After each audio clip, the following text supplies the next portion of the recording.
हाँ मेरे प्रिय बच्चों, आज जो है मैं एक बार फिर जो है बीटीसी सेकेंड सेमेस्टर के बच्चों के लिए चंद्रगुप्त मौर्य, बिंदुसार, सम्राट अशोक से संबंधित कुछ परीक्षा उपयोगी टिप्स जो है आपके सामने मैं रख रहा हूँ। चंद्रगुप्त मौर्य को जो है मौर्य युग का या मौर्य वंश का जो है प्रथम संस्थापक स्वीकार किया जाता है। चंद्रगुप्त मौर्य से संबंधित जो है जो जानकारियां हैं मैं आपको बता रहा हूँ। चंद्रगुप्त मौर्य को जो है मौर्य युग का प्रथम संस्थापक स्वीकार किया जाता है।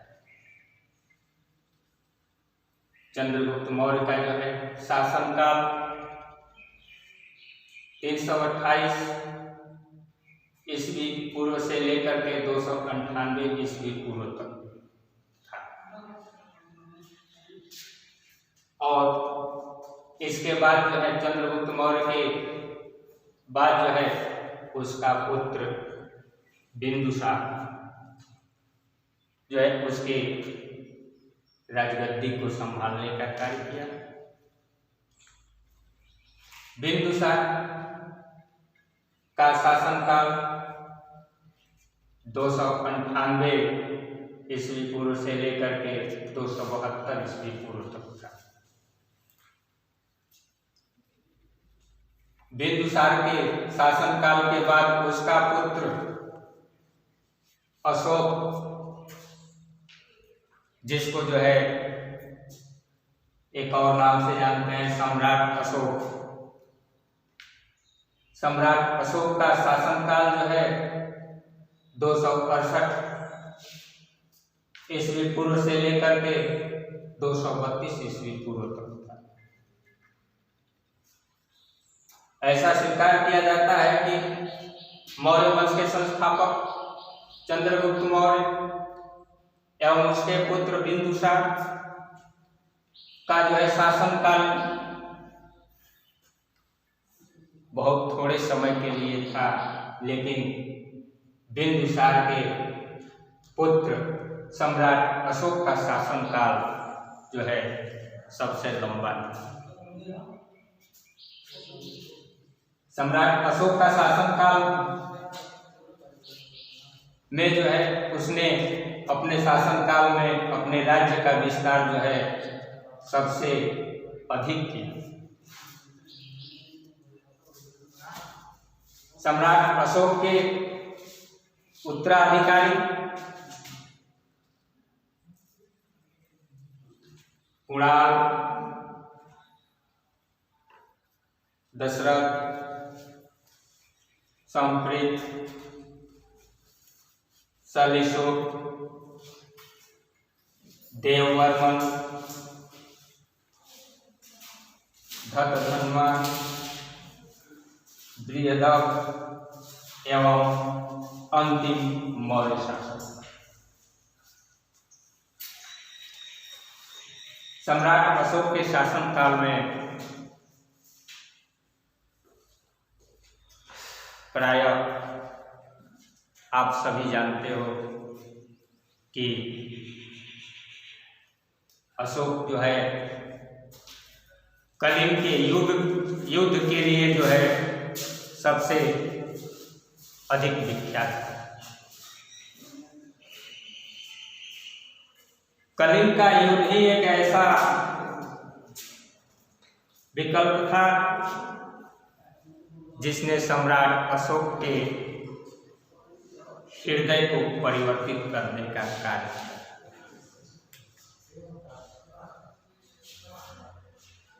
कलिंग का युद्ध जब चल रहा था तो सम्राट अशोक के मन में ये भावना आई कि हम जिसके लिए युद्ध कर रहे हैं क्या वे हमारे लिए उचित है या अनुचित। आखिर हम युद्ध जो है अपने राज्य की विस्तार के लिए कर रहे हैं, और एक दिन ऐसा समय आ जाएगा कि हम युद्ध करते करते जो है सभी प्राणियों का जो है निर्मय हत्या कर देंगे, और हत्या करने के बाद एक दिन ऐसा समय आएगा जब इस संसार में कोई रह ही नहीं जाएगा, और जब इस संसार में कोई नहीं रह जाएगा तो उस राज्य के विस्तार से क्या फायदा। और इन्हीं बातों के साथ उसने जो है युद्ध विराम करके और जो है बौद्ध धर्म को अपनाने का कार्य किया, और बौद्ध धर्म को अपनाने का कार्य किया, और उसने जो है युद्ध समाप्ति की घोषणा करके उसने बुद्धम शरणम गच्छामि मंत्र के साथ जो है एक स्थान से दूसरे स्थान जो है इस धर्म का प्रचार करने का कार्य किया। इसके द्वारा अपनाए गए धर्म को जो है इतिहास के पन्नों में धम्म के नाम से जानते हैं। किस नाम से जानते हैं? धम्म के नाम से। ये धम्म के नाम से क्यों मशहूर हुआ? तो धम्म के नाम से इसलिए मशहूर हुआ कि कलिंग का वो युद्ध जो है उसे धर्म परिवर्तन करने के लिए जो है मजबूर कर दिया। कलिंग का युद्ध जब चल रहा था तो उसके हृदय परिवर्तन हुए, और वही हृदय परिवर्तन जो है उसको धम्म अर्थात धर्म के प्रचार के लिए उसे मजबूर कर दिया। और उसने अपने इस प्रचार में यही कहा कि सदा सत्य बोलें, जीवों पर दया करें,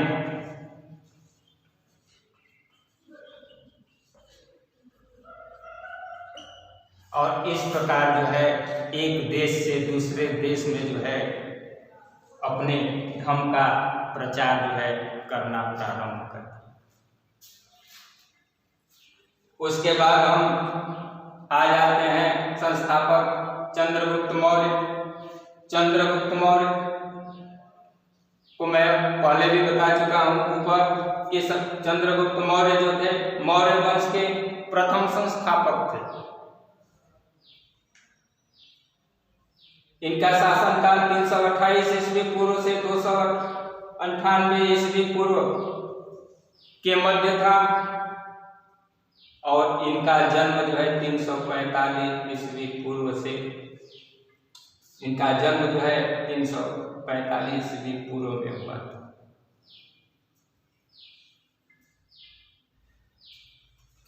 इनके वंश को जो है मौर्य वंश भी कहते हैं। इनकी माता का नाम मूरा था, और इनकी माता के नाम जो है मूरा होने के कारण ही इनके वंश का नाम भी मौर्य वंश था।